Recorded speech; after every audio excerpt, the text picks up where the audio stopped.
done.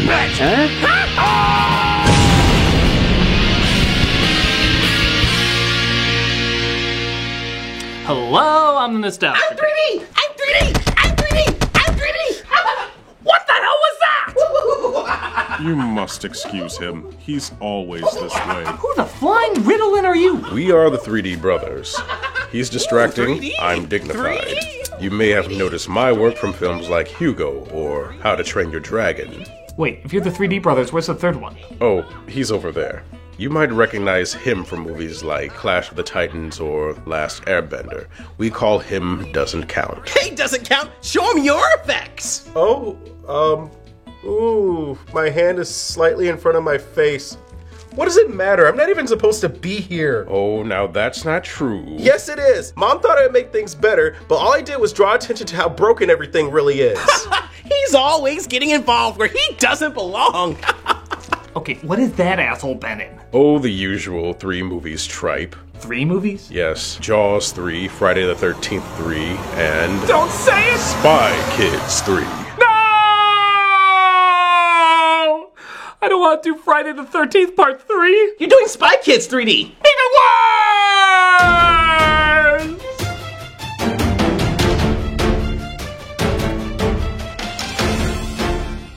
Time to rip into one of the most awesome, hands-on, coolest directors yet again. Why do you make me do this to you?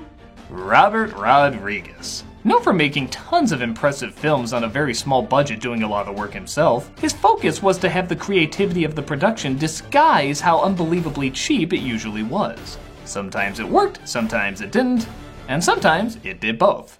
This is the case with the Spy Kids trilogy +1. The first film was so enjoyably bizarre but visually funny that it was easy to overlook some of the more awkward moments. The sequel is when it started to wear off, combining genuinely smart and funny moments with but just when you thought there couldn't be more, he made Spy Kids 3D game over.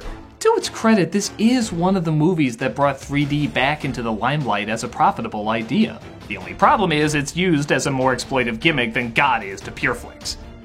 Is it as bad as, say, thinking Sylvester Stallone can play a hippie? You had the children's attention. The question is, what are you teaching them? This is Spy Kids 3D. The movie begins telling us to put our glasses on. Yes, thank you, because if we saw this throughout the majority of the film, we would be helpless to figure out how to stop it. Today's feature presentation will also be in 3 dimensions. Alan Cumming is kind enough to interrupt his nut gouging of your childhood tour by letting you know that you only put on your 3D glasses when the characters in the movie put them on. Which they wear, not surprisingly, 90% of the movie. So why don't they just make the whole goddamn thing in 3D? What, did he want to give the people in the theater a little arm exercise? This is entirely pointless. Maybe the strategy was to have the people say, the characters seem flat and not at all 3-dimensional. Wow! Now the characters seem flat and not at all 3-dimensional in 3D! He doesn't even call it a movie! He probably just Dropboxed it to someone and was like, yeah, I made this in my garage, call it whatever you want. It's debatable whether or not it's actually a film. Personally, I'm hoping this will start a new fad in credit identification. I was here because I'd gotten a call. It opens with the boy spy kid. Yeah, I'm sure he has a name, but who are you kidding? We all just call him the boy spy kid. Having left his agency and turned into a gumshoe, don't do it, you son of a bitch! I know why the water from your park is missing. Pray tell. It's winter. Man, I thought the sequel to Blade Runner would be a little bit more adult than this. Actually, the funny thing about this opening is that the weird stilted acting is surprisingly kind of welcomed. Their attempt at acting out an adult situation is similar to watching the kids from home movies make their films. They shut down the park during the winter. Who's they? The people who really own this park. All right, cut. Guys, that was great. Did that feel good? Once we shoot on location, this thing is going to be incredible. But to be fair, their acting isn't the most childish. That complete level 5. Untold riches, toys, and prizes. When Stallone is picking a movie, can we just have an old lady in a blue dress hit him with an umbrella and shout, Sylvester! He plays the Toy Maker, a man who's been banished to cyberspace but disguised himself to release a VR game known as Game Over, which is kind of like marketing a board game called You Lost. Boy Spy Kid heads back home to feed his small soldiers when, oh god, Inspector Gadget finally assimilated his niece! The OSS could really use you. It's good to take care of your family. But remember one thing. Everyone's your family. That makes no sense. That makes no sense? You live in a Rescue Rangers treehouse with Budgie, the scary helicopter? And that makes no sense? Why don't you just tell me George Clooney is the President of the United States? What the hell's going on? Mr. President? Okay, I'll accept this as some form of reality as long as Clooney still talks to everyone in a patronizing tone. The fact is, there is no retirement. Once an agent, always an agent. Now it's time for you to be a big boy and reinstate. His whole acting career is just saying diplomatically why we all had to clean our rooms. He tells Boy Spy Kid that Girl Spy Kid is missing, so he travels to his old agency to get some answers. Apparently his sister is caught in the mind of Vincent D'Onofrio, I mean the game, as it seems to be a trap for all children. The inventor of the game, he wants to enslave the world's youth with mind control. Please, I think we've all purchased EA games before. So Boy Spy Kid goes in to see if he can beat the game, save his sister, and apparently alert nobody that this hot-selling game is going to take over the minds of the children of the world. Don't worry, they'll release a patch for it later. And if you're wondering what the evil backstory behind the toy maker is, so is the movie. The toy maker hates us for imprisoning him in cyberspace all these years. What made you do that? Who knows? It was years ago. We don't keep good records. We're not even really sure why we hated Saddam Hussein. We think it had something to do with his ugly mustache. Oh look, he put his glasses on. Well, that means you better put your glasses on. Oh wait, this Blu-ray doesn't come with any? Well, just enjoy this thorough slapping of your eyes for an hour and a half. He ends up in Hieronymus Bosch's Toontown, where I swear he tries to excuse the lame effects from here on out. Computer generated. Yeah, it's kind of like in Roger Rabbit turning to the camera and saying, "We couldn't get a real rabbit." We just wanted to emphasize how disappointing that is. And of course, the 3D gimmicks start right away.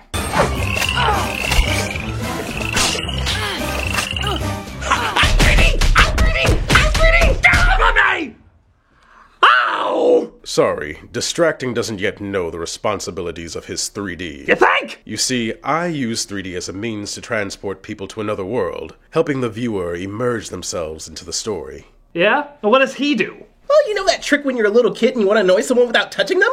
Spy Kids 3D! Does this annoy you? Does this annoy you? I'm not touching you! Does this annoy you? Does this annoy you? I'm not touching you! Why, that's inspired me. Yeah? Yeah, to let this bullet touch you instead of my fist. Uh-oh! Does this annoy you? Does this annoy you? I'm not touching you! So he has to outsmart some terrifying enemies who look more like the mascot of several math games as he's transported to Mario Maker where he finds some testers of the game. How can I offer service? I'm Rez. Hi, Rez. Now, about saving Wait, movie, bring that joke to me. Come on, spit spot, young man. Hi, Rez. You really thought you could slip that terrible joke by us because you said it really fast? Go to the corner for painfully pushed puns! I'm more of an abstract visual gag. I just didn't want to move. So he tells the testers what's going on, but they don't believe him, so they send him to a level on the moon. Gee, if only there was a way to stop their gameplay, talk to them in real life, and let them know it's all true. But unfortunately, they can. Thankfully, though, this game is apparently half Who Wants to Be a Millionaire. You do get one additional lifeline. Call up the family files. So he brings in his grandpa, played by Ricardo Montalban. Pros, superior intellect. Cons. Karn! I don't care, it was totally worth it! Don't look at me. I choose Grandpa. One more. So Grandpa welcomes himself to Fantasy Planet. Not really sure how they flew him into headquarters so fast. Maybe they just keep him in a storage closet. And it appears he has a history with the toy maker. The toy maker is here? You know him? I've been hunting him down for 30 years, Johnny. I'll chase him around the moons of just this moon until I give him up. To be fair, I probably would have liked the ending of Into Darkness if it went this route. You can walk. Oh, can do more than that. The sad thing is, it still looks more realistic than his plastic chest. But he gets distracted by a butterfly. No, really, I guess he likes enforcing ADD stereotypes. As Boy Spy Kid travels to an arena even lamer than Pokemon Stadium. Oh yes, Pokemon fans, bring me your comments of anger, they nourish me! It turns out he has to defeat Arya Stark at Mighty Morphin Pacific Rimgers in order to move on to the next level.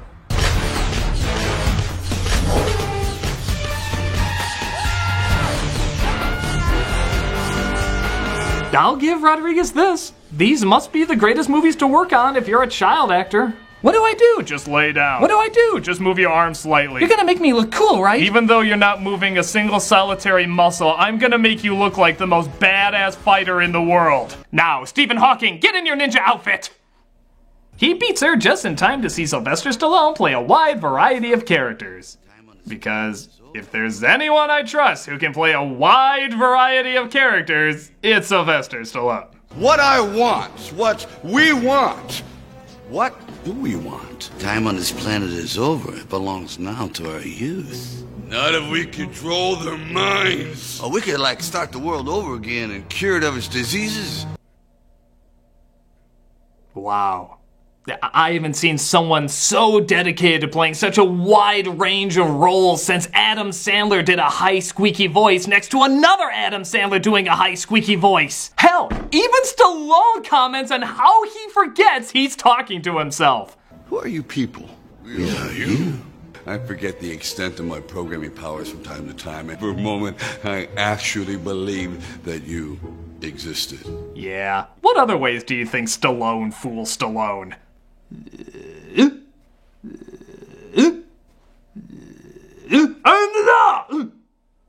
But they mistake Boy Spy Kid for a magical character just called The Guy, who is supposed to lead them through the final level to win. So, they ask him to prove his worth in yet another meaningless detour. Welcome to F Zero Chance of Liking This! We were gonna go with Mario Fart, but we felt it'd be a repeat of the stellar camel poop joke in the second one. Camel poop! Still a classic.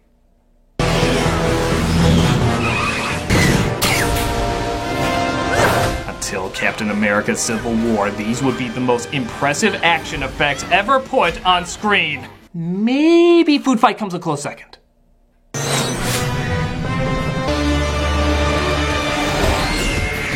Amusingly enough, watching this just makes me wish I was playing this game instead of watching it as a movie. So, it's basically every bad video game film except I don't have the good game that goes along with it. Never have we seen someone sit, lay down, and slightly wiggle with the world moving around them in such badass glory. What am I talking about? These are the characteristics of a real gamer. I have to go talk to my grandfather. To who? I mean, I must confer with the wizard of Atari, Sega, Nintendo. Yeah, young people clearly wouldn't recognize those terms. Hey, have you heard this new invention called ice cream? Now they think I'm some important guy who's going to win the game for them. For our purposes, that's very good. They can lead us to level 4 more quickly. Christ, even when he's trying to sound friendly, he still sounds like he's gonna torpedo someone's ass. Oh, Juni, I don't plan on letting go anywhere.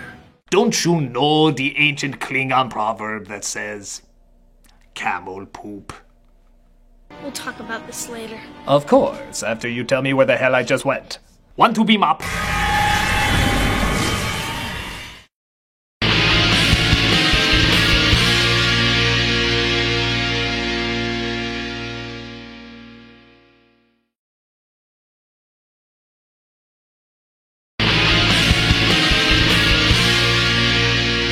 So he convinces them all to work together.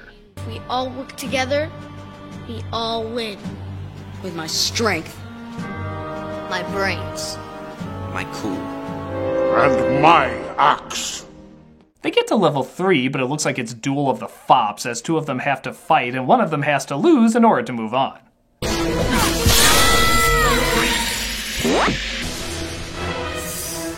Is that a look of anguish, or does she really have to pee? I've had to go #1 ever since level 2, and trust me, you don't want to see that in 3D! But she can't hold it in any longer, and she switches spots in order to keep him in the game. Hey, it's been a few minutes. Time for another creepy speech from Montalban. You are causing so much pain. And only I can stop you. You know, I think this whole movie was just a dare by Quentin Tarantino to see if Rodriguez could get Montalban to be passionately angry at a butterfly. I bet Tarantino just photoshopped this image and was like, I dare you to make a story behind this. They make it to level 4, which means boy Spy Kid meets up with Spy college student, as the toy maker lets her help the team to make the game more interesting. Yeah, how unrealistic is that? Oh, not the villain letting her go, I mean male gamers actually following a girl gamer. Like they would ever let that happen. We're going to Lava Mountain. We are? We're following the guy. Now this feels more realistic. But they're attacked by uncolored Happy Meal toys and they floor it out of there. Wait, what's worse? Amazing how much it looks like he's running, isn't it? Clearly CGing him was much more practical than actually having him run? Did everybody just film this movie lying on a yoga mat? So they swim into the lava and make their way into Mount Doom. There they run into Frodo Baggins, who will vanquish the evil. Holy shit, I was just kidding! I guess ties to the faculty form their own fellowship. If we join together in battle as one. He reveals that he is in fact the guy, and that he will lead them to victory. Only to be killed 2 seconds later. Oops. Dude, he wasn't even around long enough for me to make a 3D wood joke. But the girl who died earlier suddenly returns. This is Demetria, my girlfriend. My friend. I'm his girlfriend. Typical Hollywood romance. You barely know each other, you mostly fight, and suddenly you declare your love for each other. She set you up, Judy. Well, I'm glad you're right, or else you totally would have decapitated that kid. She's a phony! She was programmed to do that. But it turns out she still loves him, so she sacrifices her non-existing self to save him. So it's kinda like when you abandon Yoshi. You kinda feel bad, but do you? They go back to the real world, but it looks like the toy maker has been freed and is starting to take over. To settle the score. For imprisoning me.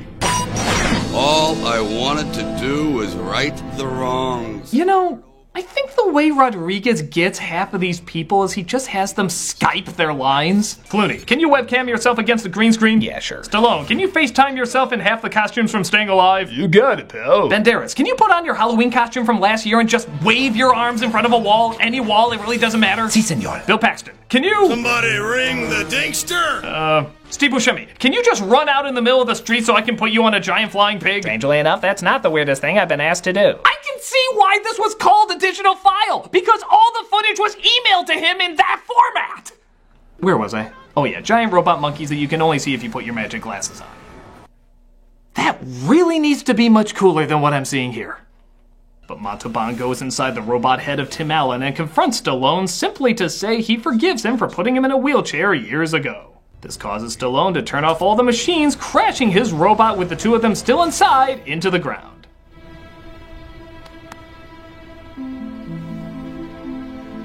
Grandpa!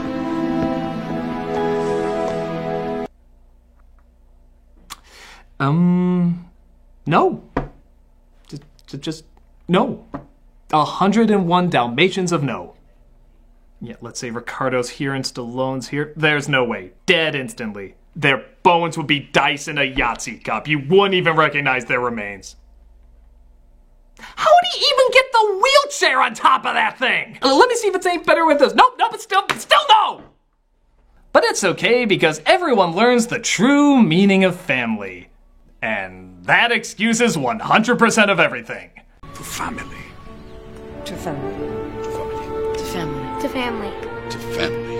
To jail! You online terrorists of destruction! By God, you're getting the chair! Spy Kids 3D is slightly imaginative at times, but mostly just dull. The jokes aren't that funny, the acting isn't much fun, and so much of the spontaneity of the other films is gone because it's focusing too much on showing off its annoying 3D effects. I'm glad it got people looking at the possibility of using 3D in films again, but Good lord, what an annoying film to sit through to realize it. And the funny thing is, I actually wouldn't mind playing some of this as a game. Rodriguez can be a great filmmaker, but maybe he also has a secret calling as a game designer too. The whole thing feels like a game anyway. Wouldn't that have made much more sense? Well, it's funny that you mentioned that because that's actually why we're here. Rodriguez became so obsessed with 3D that he finally let us completely take over in his new game, The 3D Brothers. Holy smokes, that sounds perfect! Well, what would you like to do today, brothers? I don't care. I'm 3D! You're right, we should talk about our identities and what it says about us psychologically. Press triangle to continue. My psychological struggle is obvious. I was a mistake and nobody wanted me. Oh, now, don't say that. Did you know Mother once told me she was very proud of you? Really? Oh, yes. In fact, the one she confessed to being disappointed in is distracting. What? She was disappointed in me? Come now, you know this. It's why you hide behind that extravagant demeanor. Wow, I never actually considered that. Press the square button to continue. Maybe we can heal after all with a hard look deep inside ourselves. Yes, maybe I have more problems than I thought. I've just been running away from them. This is a horrible game! But it's actually kind of a good movie. Would you like to run away from your problems again in perhaps a playable environment full of obstacles? No, I think I'd rather talk about this. Very good. Now, as I was saying, there are several levels to the healing I'm the nostalgia critic. I remember it so you don't have to. Press X if you want to confront my feelings of inadequacy.